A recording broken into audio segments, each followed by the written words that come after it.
سیرت طیبہ کو بار بار پڑھیں۔ اللہ کے محبوب صلی اللہ علیہ وآلہ وسلم نے جن باتوں کو پسند کیا وہ باتیں اختیار کر لی جائیں، اور جن باتوں سے رسول اللہ صلی اللہ علیہ وآلہ وسلم نے منع فرمایا ہے ان کو چھوڑ دیا جائے۔ رسول اللہ صلی اللہ علیہ وآلہ وسلم نے سب کچھ کر کے دکھا دیا ہے۔ جنگ احد میں پیش آنے والا ہندا کا واقعہ ہم سب کے سامنے ہے۔ دھوکہ سے شہید کرا کے حضرت امیر حمزہ رضی اللہ عنہ کا پیٹ چاک کیا، پیٹ چاک کر کے جگر نکالا اور اس کو چبا کر تھوکا۔ شہداء کے ناک کان کاٹے، رسی میں پرو کے ہار بنایا، اس ہار کو گلے میں پہن کر رقص کیا۔ لیکن جب ہندا مسلمان ہوئی تو حضور پاک صلی اللہ علیہ وآلہ وسلم نے اس کو معاف کر دیا۔ رسول اللہ صلی اللہ علیہ وآلہ وسلم نے اپنے چچا کے سارے قرضوں پر سود معاف کر دیا۔ رسول اللہ صلی اللہ علیہ وآلہ وسلم اور ان کے صحابہ رضی اللہ عنہ کو اہل مکہ نے کتنی اذیتیں اور تکلیفیں پہنچائیں، ہجرت پر مجبور کر دیا گیا۔ چہیتی بیوی حضرت خدیجہ نے ہر چیز رسول اللہ صلی اللہ علیہ وآلہ وسلم پر نثار کر دی۔ شب ابی طالب میں جب وہ بیمار ہوئیں، مشرکین نے دوا بھی نہیں جانے دی۔ اس کے باوجود رسول اللہ صلی اللہ علیہ وآلہ وسلم نے مشرکین کی ساری غلطیوں اور کوتاہیوں کو معاف فرما دیا۔ ہم رسول اللہ صلی اللہ علیہ وآلہ وسلم کے پیروکار ہیں، ان سے محبت کرتے ہیں۔ کیا ہم لوگوں کو معاف کرتے ہیں؟ باہر کو چھوڑیے، گھروں میں دشمنیاں پل رہی ہیں۔ محترم دوستو، ہم اس لیے پریشان ہیں، اسی لیے بے سکون ہیں، طرح طرح کی بیماریوں میں اس لیے مبتلا ہیں کہ ہم نے اپنے اسلاف کے راستوں کو چھوڑ دیا ہے۔ ہم دعویٰ کرتے ہیں کہ ہم مسلمان ہیں، مسلمانوں کی اولاد ہیں، مسلمانوں کی نسلیں ہیں، لیکن ہمارے اسلاف اور ان کے اعمال میں اور ہمارے اعمال میں زمین آسمان کا فرق ہے۔ رسول اللہ صلی اللہ علیہ وآلہ وسلم کے بعد صحابہ اکرام رضی اللہ عنہ کی زندگی ہمارے لیے مشعل راہ ہے۔ صحابہ اکرام رضی اللہ عنہ کے بعد تابعین کی زندگی ہمارے لیے مشعل راہ ہے۔ تابعین کے بعد تبع تابعین کی زندگی ہمارے لیے مشعل راہ ہے، اور تبع تابعین کے بعد اولیاء اللہ رحم اللہ جو رسول اللہ صلی اللہ علیہ وآلہ وسلم کے علوم کے وارث ہیں، ان کی زندگی ہمارے لیے مشعل راہ ہے۔ اگر ہم جانتے بوجھتے روشنی ہوتے اندھیروں میں بھٹکتے رہیں تو اس میں ہمارے اسلاف کا قصور نہیں ہے، ہمارا اپنا قصور ہے۔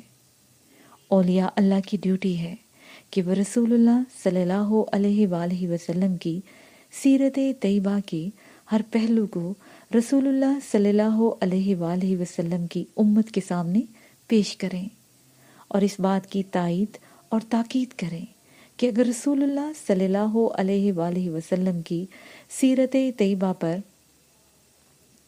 رسول اللہ صلی اللہ علیہ وآلہ وسلم کے امتیوں کا پورا عمل نہیں ہوا تو مسلمان قوم کبھی ذلت و رسوائی سے نہیں بچ سکتی۔ ہرگز ایسی قوم کو عروج حاصل نہیں ہوتا جو اپنے نبی صلی اللہ علیہ وآلہ وسلم کی سیرت کے مطابق زندگی نہیں گزارتی۔ اگر مسلمانوں کو عروج حاصل کرنا ہے تو آسان نسخہ یہ ہے، اللہ کے محبوب جن کے لیے اللہ تعالیٰ نے ساری کائنات بنائی، رسول اللہ صلی اللہ علیہ وآلہ وسلم کے فرمان کو حرز جا بنائیں، فروعات میں نہ پڑھیں، تفرقہ نہ ڈالیں، متحد ہو کر اللہ کی رسی کو مضبوط پکڑ لیں، تفرقہ کو ختم کر دیں۔ سورہ بقرہ کی پہلی آیتوں میں اللہ تعالیٰ فرماتے ہیں، یہ کتاب نہیں ہے شک اس میں کسی قسم کا شک نہیں ہے۔ پہلی بات تو یہ ہے کہ جب کتاب میں شک و شبہ نہیں ہے تو جس انسان کے ذہن میں شکوک و شبہات ہوں گے وہ اس کتاب سے فائدہ نہیں اٹھا سکتا۔ اللہ کی کتاب میں شک و شبہ نہیں ہے۔ اللہ کی کتاب کو وہی سمجھے گا جس کے ذہن میں اللہ کی ذات پر مکمل یقین ہو۔ یہ کتاب ان لوگوں کو ہدایت دیتی ہے جو متقی ہیں۔ چونکہ اس کتاب میں شک نہیں ہے، اس لیے شکی مزاج لوگ جن کا یقین متزلزل ہے اس کتاب سے فائدہ نہیں اٹھا سکتے۔ یہ کتاب ان لوگوں کو ہدایت دیتی ہے جو متقی ہیں۔ متقی لوگ کون ہیں؟ متقی لوگ وہ ہیں جن کو غیب پر یقین ہے۔ کسی بات کے بارے میں بغیر دیکھے یقین نہیں ہوتا۔ یقین کے لیے ضروری ہے کہ مشاہدہ ہو۔ آپ کسی عدالت میں گواہ کی حیثیت سے جاتے ہیں، جج پوچھے گا آپ جس کے بارے میں گواہی دے رہے ہیں کیا آپ نے اسے چوری کرتے دیکھا ہے؟ آپ کہیں گے نہیں، میں نے نہیں دیکھا۔ کیا عدالت آپ کی گواہی کو معتبر مان لے گی؟ عدالت کہے گی کہ جس نے دیکھا ہے وہ آ کر گواہی دے۔ جو لوگ غیب پر یقین رکھتے ہیں یعنی غیب کو دیکھتے ہیں، صلاۃ قائم کرتے ہیں، صلاۃ قائم کرنے سے مراد ہے ان کا ذہن اللہ کے ساتھ قائم ہو جاتا ہے، ان کو مرتبہ احسان حاصل ہوتا ہے۔ وہ دیکھتے ہیں کہ مجھے اللہ دیکھ رہا ہے، یا وہ دیکھتے ہیں کہ میں اللہ کو دیکھ رہا ہوں، اور جو کچھ وہ خرچ کرتے ہیں اس کے بارے میں وہ جانتے ہیں کہ یہ سب کچھ اللہ کا دیا ہوا ہے۔ آپ گندم کھاتے ہیں، اللہ زمین نہ بناتا، زمین بنجر ہوتی، سنگلاخ چٹانیں ہوتی، گندم کا دانہ کیسے اگتا؟ کیا گندم کا دانہ اللہ کا دیا ہوا نہیں ہے؟ ہم گوشت کھاتے ہیں، کیا بھیڑ بکریاں گائے بیل اللہ کے بنائے ہوئے نہیں ہیں؟ ہم پانی کے بغیر زندہ نہیں رہ سکتے، کیا پانی انسانوں نے بنایا ہے؟ ہم ہوا کے بغیر زندہ نہیں رہ سکتے، ہم آکسیجن کے بغیر زندہ نہیں رہ سکتے۔ آکسیجن اور پانی انسانوں نے نہیں بنائے ہیں، اور آپ پیدا ہوئے۔ اللہ نہ چاہتا تو میں اور آپ پیدا نہ ہوتے۔ پیدا ہونے کے بعد ماں کے سینے کو اللہ نے دودھ سے بھر دیا ہے۔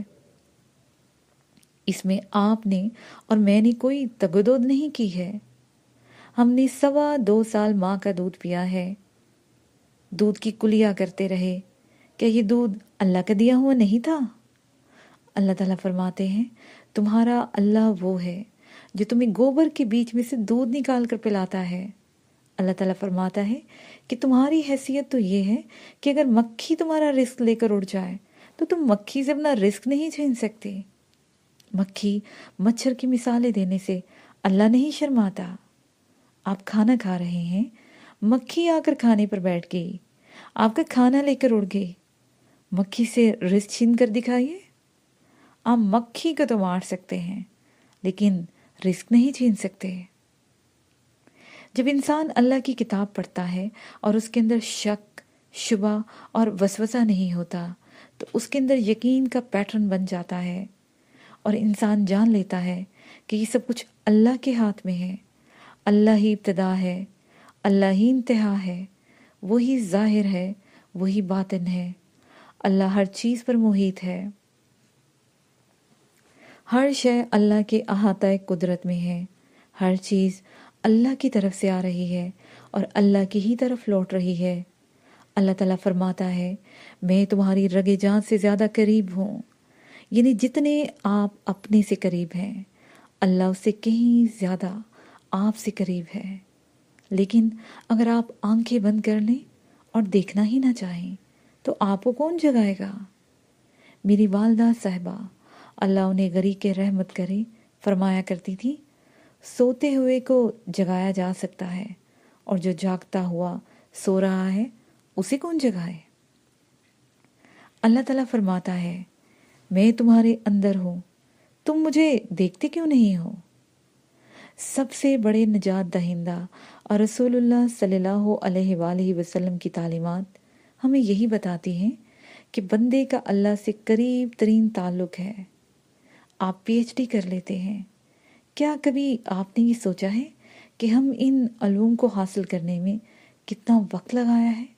20 سال تو لگ ہی جاتے ہیں۔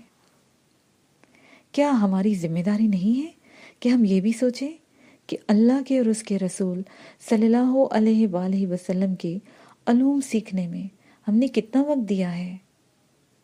5 وقت کی نماز میں کتنا وقت لگتا ہے؟